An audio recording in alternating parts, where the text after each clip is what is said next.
Gloire à toi, Seigneur, gloire à toi. Soyons attentifs.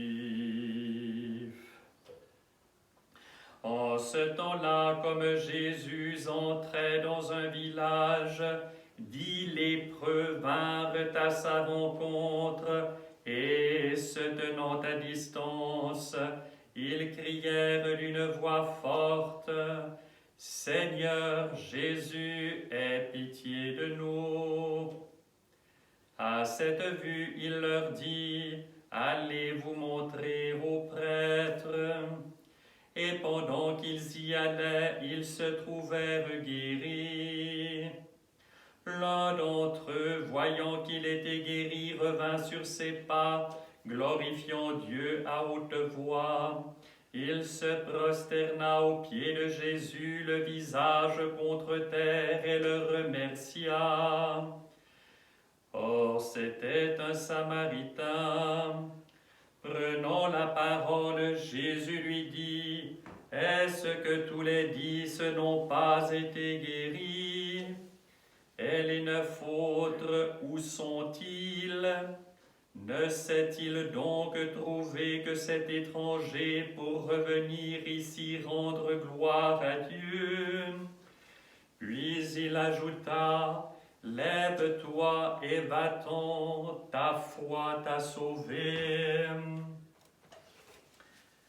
En ce temps-là, Jésus, descendant de la montagne avec ses apôtres, s'arrêta sur un plateau où se trouvait une foule nombreuse de ses disciples et une grande multitude de gens venus de toute la Judée et de Jérusalem et du littoral de Tyr et de Sidon pour l'entendre et se faire guérir de leur maladie.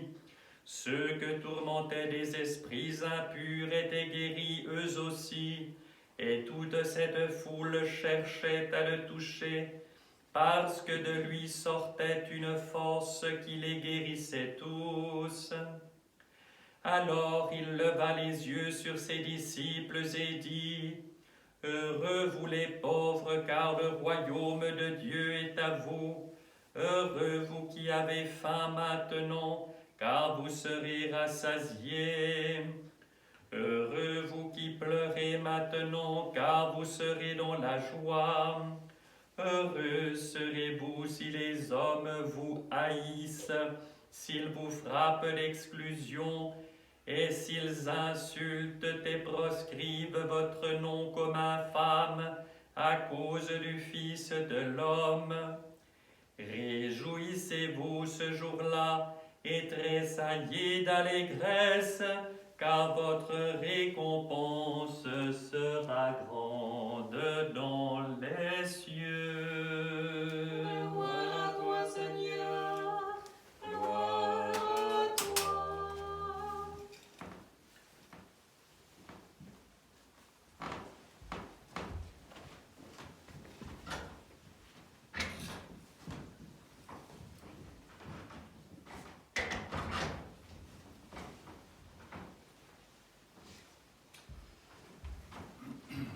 Au nom du Père et du Fils et du Saint-Esprit, ainsi soit-il. Chers frères et sœurs, c'est une très grande joie aujourd'hui de célébrer cette grande fête de Saint Nicolas, archevêque de Myre en Lycie, le thaumaturge.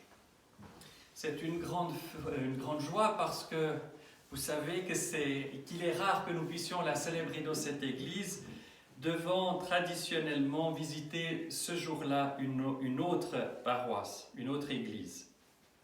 Donc, notre joie est grande et en plus cela tombe un dimanche, c'est donc merveilleux. Que dire de Saint Nicolas? Il y a tant à dire. Depuis le IVe siècle où il a vécu, il a apporté tant de consolation. Et vous savez bien que la grandeur d'un saint, sa puissance, il ne l'a pas de lui-même, c'est bien plutôt qu'il est tellement, il est un miroir tellement pur, reflétant l'image de Dieu, il est tellement habité de la présence de Dieu que Dieu agit avec une puissance tout à fait extraordinaire. En gros, Saint Nicolas est un merveilleux outil dans les mains de Dieu. Et sans entrer ni dans sa vie que vous connaissez, ni dans les multitudes de miracles que nous connaissons, je m'arrêterai sur un point tout simplement important, pour une raison extrêmement simple, c'est que vous avez ici sur le pupitre son icône, et sur toutes les icônes de Saint Nicolas, nous voyons une composition un peu particulière, bien sûr. Il est habillé en évêque, il tient l'évangile d'une main et béni de l'autre, mais de part et d'autre, il y a le Seigneur et la Mère de Dieu.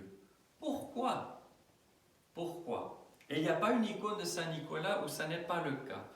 Et je vais vous donner juste lecture de ce qu'un autre Saint Nicolas de Gitcha, dit sur cette chose-là.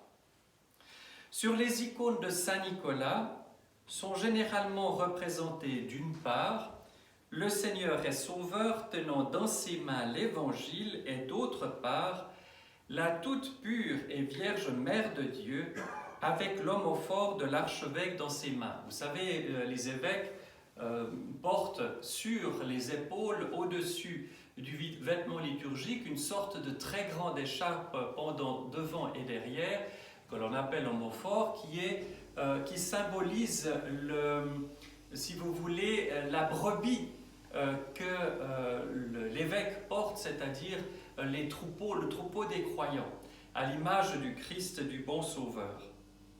Donc, on voit la toute sainte porter cet homophore. Cela a une double signification historique et désigne, dans le premier cas, l'appel de Nicolas à la fonction de hiérarque et dans le second cas, la justification de celui-ci quant à sa condamnation suite au conflit avec Arius.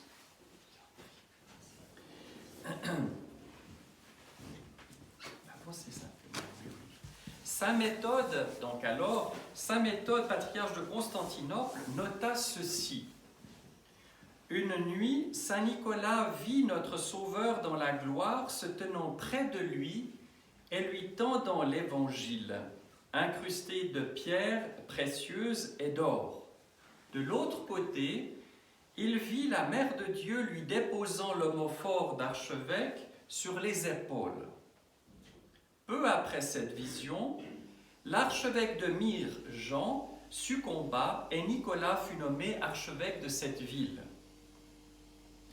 Voilà le premier cas. Le second cas s'était produit lors du premier concile œcuménique de Nicée, donc en 325. Ne pouvant par des raisonnements arrêter la folie d'Arius dans ses blasphèmes contre le Fils de Dieu et sa toute pure mère, Saint Nicolas frappa Arius au visage. Donc il avait du tempérament. Les saints-pères du concile désapprouvèrent ce genre de conduite et exclurent Nicolas du concile et ils le privèrent de tous ses insignes d'archevêque. Vous imaginez le concile œcuménique et puis on voit une scène comme celle-ci et donc on le suspend si vous voulez parce que c'est indigne d'un évêque a priori. La nuit même, quelques saints-pères eurent la même vision. Se tenait autour de Saint Nicolas d'un côté, le Seigneur et Sauveur avec l'Évangile, de l'autre côté, la toute pure Mère de Dieu, avec l'homophore qu'elle tendait aux saints privés de ses insignes d'archevêque.